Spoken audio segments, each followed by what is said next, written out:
Hi everyone, welcome to back my YouTube channel insurance knowledge. दोस्तों, आज की इस वीडियो के माध्यम से हम जानने वाले हैं प्लान नंबर 717 के बारे में कि 1 अक्टूबर 2024 के बाद इस प्लान के अंतर्गत क्या मूलभूत चेंजेस किए गए हैं और इस प्लान को रिवाइज करके किस प्रकार से मार्केट में लाया गया है।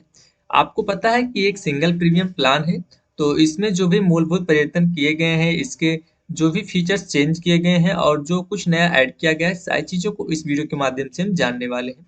तो वीडियो को शुरू करने से पहले मेरा आप सभी से एक छोटा सा आग्रह है कि यदि चैनल पर पहली बार विजिट किए हैं तो चैनल को अभी सब्सक्राइब कर लें, बेल आइकन को ऑल पर हिट कर लें और वीडियो पसंद आता है तो वीडियो को प्यार सा लाइक जरूर करिएगा और अपने विचारों को कमेंट बॉक्स के माध्यम से जरूर प्रस्तुत कीजिएगा।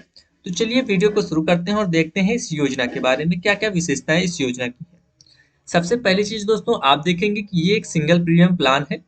इसमें आप देखेंगे एक ईएफटी प्लान के तरीके ये काम करता है, लेकिन इसमें आपको जो है साथ में जोखिम कवर भी मिल जाता है।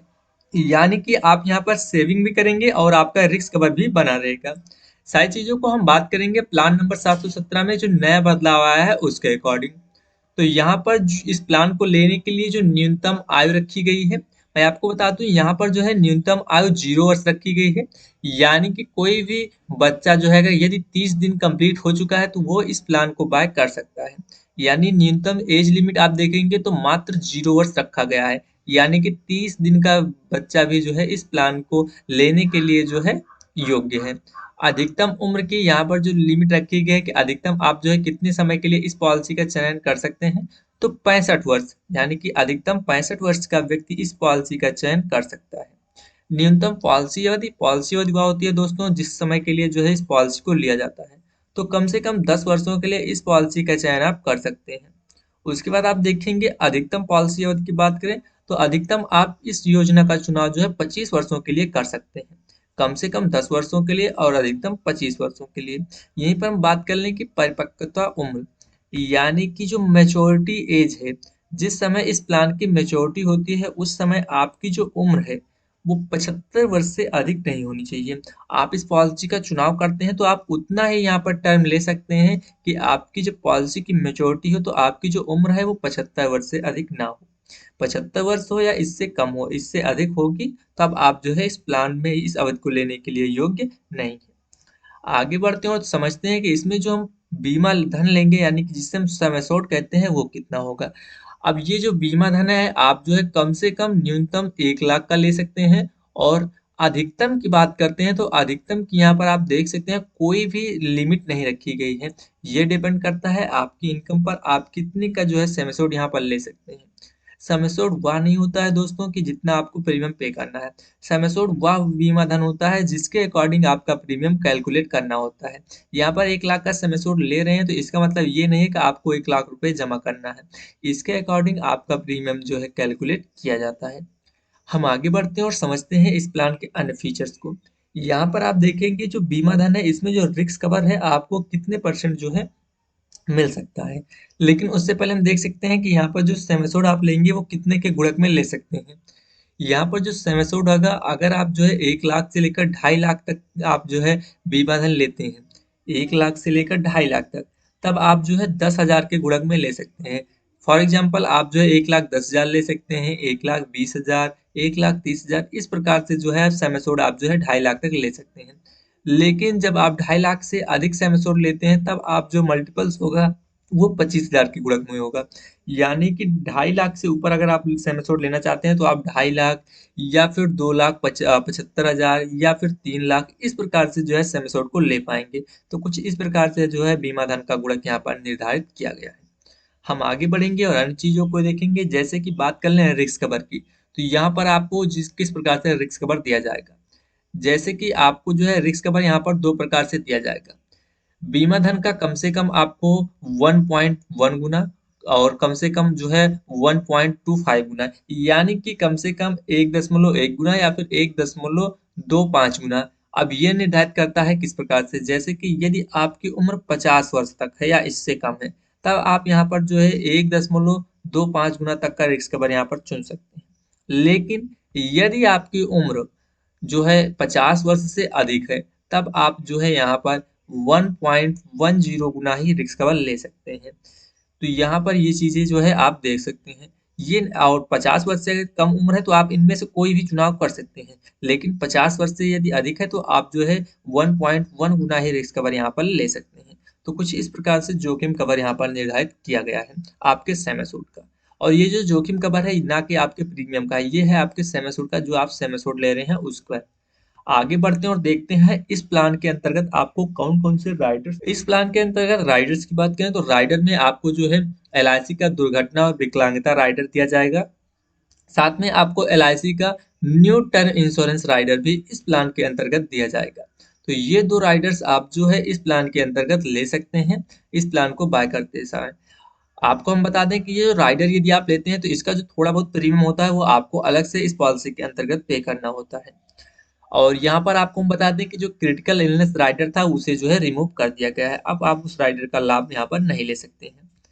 आगे देखते हैं surrender value, guaranteed surrender value. हम बात करेंगे सरेंडर वैल्यू की तो साथ में हम लगाएंगे गारंटीड, क्योंकि अब जो सरेंडर वैल्यू मिलेगा वो क्या होगा, वो गारंटीड होगा।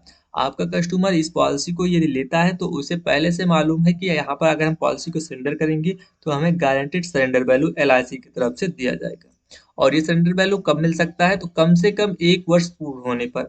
अभी तक आप जो है पॉलिसी को 2 वर्ष पूर्ण होने पर ही सरेंडर कर सकते थे, लेकिन अब पॉलिसी को आप 1 वर्ष पूरा होने के बाद ही सरेंडर कर सकते हैं। यहाँ पर साथ में हम आपको बता दें कि जब आप पॉलिसी सरेंडर करते हैं तो जो सरेंडर वैल्यू है वो तो आपको मिलेगा ही मिलेगा, साथ में जो वेस्टेज बोनस है वो भी आपको यहाँ पर देखने को मिल जाएगा। यानी कि सरेंडर वैल्यू गारंटेड आपको मिलेगी, साथ में जो भी वेस्टेज बोनस बना होगा वो भी मिलेगा। यहाँ पर जो एफएवी होता है, फाइनल एडिशनल बोनस, वो नहीं मिलेगा। बाकी ये दोनों चीजें आपको इस पॉलिसी के अंतर्गत पॉलिसी सरेंडर करने पर भी मिलेगी। हम थोड़ा सा आगे बढ़ेंगे और देखेंगे लोन फैकल्टी के बारे में, किस प्रकार से यहाँ पर लोन दिया जाएगा। अब देखिए लोन की बात कर लें तो लोन जो है यहाँ पर सम एश्योर्ड के अकॉर्डिंग या फिर जो है आपको प्रीमियम के अकॉर्डिंग नहीं दिया जाएगा। यहाँ पर जो है सम एश्योर्ड आपको जो लोन दिया जाएगा वो लोन दिया जाएगा जो है सरेंडर वैल्यू के अकॉर्डिंग। आपका जो भी सरेंडर वैल्यू बन रहा है उसी के अकॉर्डिंग यहाँ पर आपको जो है लोन दिया जाएगा। पहले से 5 वर्ष तक, 1 वर्ष से लेकर 5 वर्ष तक आपको आपके सरेंडर वैल्यू का 50% तक लोन यहाँ पर प्रोवाइड किया जाएगा। फॉर एग्जाम्पल आपका सरेंडर वैल्यू 1 लाख रुपए का बन रहा है, तब आपको जो है यहाँ पर 50,000 रुपए जो है लोन के तौर पर यहाँ पर दिए जाएंगे 1 वर्ष से लेकर 5 वर्ष तक। उसके बाद छठे से 9वें वर्ष तक आप जो है यहाँ पर 60% तक लोन के लिए अप्लाई कर सकते हैं। वही चीज कि आपका जो है अगर सरेंडर वैल्यू 1 लाख है तो यहाँ पर आप 60,000 रुपए तक का जो है लोन ले सकते हैं। आगे हम बढ़ेंगे तो यहाँ पर देखिए 10 वर्ष या इससे ऊपर अगर आपका जो है टर्म व्यतीत हो चुका है तो इसके बाद आप लोन के लिए अप्लाई कर रहे हैं तो आप जो है 1 लाख का 80,000 रुपए तक लोन के लिए अप्लाई कर सकते हैं। यानी कि 80% आप जो है यहाँ पर लोन के लिए अप्लाई कर सकते हैं और लोन यहाँ पर प्राप्त कर सकते हैं। तो ये चीजें हो गई कि लोन के बारे में। और मैं एक बार फिर से बता दूं कि यहाँ पर लोन जो है आपके प्रीमियम पर नहीं, आपकी सरेंडर वैल्यू पर जो है कैलकुलेट किया जाएगा। जो भी सरेंडर वैल्यू आपका होगा उसी पर जो है यहाँ पर कैलकुलेट जो है आपका जो है किया जाएगा। तो यहाँ पर प्रीमियम पर आपको लोन नहीं दिया जा रहा, आपका जो सरेंडर वैल्यू बन रहा है उस पर जो है आपको यहाँ पर लोन दिया जाएगा। हम थोड़ा सा आगे बढ़ते हैं और देख लेते हैं कि यहाँ पर अन्य चीजों में जैसे कि क्या चेंजेस किए गए हैं। तो आपको पहले से पता है कि ये जो प्लान है सिंगल प्रीमियम प्लान है, तो इसमें जो आपको प्रीमियम जमा करना है वो एक ही बार जमा करना है। तो आप जो प्रीमियम जमा करेंगे वो सिंगल मोड में जमा कर देंगे। तो सिंगल मोड में प्रीमियम जमा कर सकते हैं इस प्लान के अंतर्गत। यहाँ पर देखेंगे आप सेटलमेंट ऑप्शन मौजूद है। सेटलमेंट ऑप्शन क्या होता है, सेटलमेंट ऑप्शन हुआ होता है कि आप जो पॉलिसी ले रहे हैं उसमें अगर मैच्योरिटी होती है तो उसका जो मैच्योरिटी बेनिफिट आपको मिल रहा है वो किस्तों में मिले, इस चीज का आप सेटलमेंट कर सकते हैं। साथ में आप जो पॉलिसी ले रहे हैं इनकेस आपके साथ कोई भी मिसहैपनिंग हो जाती है तो आपके जो नॉमिनी है उन्हें जो डेथ बेनिफिट मिलेगा वो भी इंस्टॉलमेंट में मिले, वो भी क्या मिले, किस्तों में मिले। तो इस चीज का जो है विकल्प आपको मिलता है। यदि आप इस विकल्प को लेना चाहते हैं तो इस पॉलिसी के अंतर्गत आप ले सकते हैं। साथ में बात कर ले मुख्य चीज की एजेंट कमीशन। तो एजेंट कमीशन में कोई भी बदलाव यहाँ पर नहीं किया गया है। तो एजेंट कमीशन जैसा था वहां पर इस प्लान के अंतर्गत वैसा ही बना हुआ है। तो एजेंट कमीशन में कोई भी फेरबदल नहीं की गई है। अब मुख्य चीज हम देख लेते हैं मैच्योरिटी पे हमें इस प्लान के अंतर्गत क्या चीजें मिलने वाली है। तो मैच्योरिटी, मैच्योरिटी पे आप जो सम एश्योर्ड लिए हैं वो सम एश्योर्ड आपको मिलेगा। साथ में आपको यहाँ पे बोनस प्रोवाइड किया जाएगा। और उसके बाद आप देखेंगे एफएबी है, यानी कि फाइनल एडिशनल बोनस जो भी होगा वो आपको जो है इस प्लान के अंतर्गत दिया जाएगा।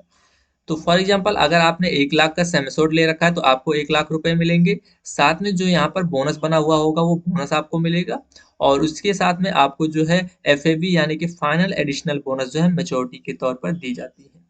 वहीं पर हम बात कर लेते हैं कि जो डेथ बेनिफिट है, तो डेथ बेनिफिट पर हमने आपको पहले बताया कि यहाँ पर आप रिस्क कवर जो है 1.1 गुना ले सकते हैं, 1.1 और 1.25 गुना भी यहाँ पर रिस्क कवर ले सकते हैं। तो आप जो भी यहाँ पर सिलेक्ट किए रहेंगे उसके अकॉर्डिंग डेथ बेनिफिट भी आपके नॉमिनी को दिया जाएगा। तो आई होप दोस्तों इस वीडियो का ओवरऑल सारा का सारा जो भी ओवरऑल चीजें थी हमने आपको इस वीडियो के माध्यम से बताया, तो आपको समझ में आ गया होगा। और जो भी यहाँ पर क्वेरीज आपकी रह गई हैं, कोई भी अगर आपका डाउट इस प्लान को लेकर रह गया तो आप कमेंट बॉक्स में जरूर बताइएगा। तो मिलते हैं फिर अगली वीडियो में, तब तक के लिए जय हिंद जय भारत।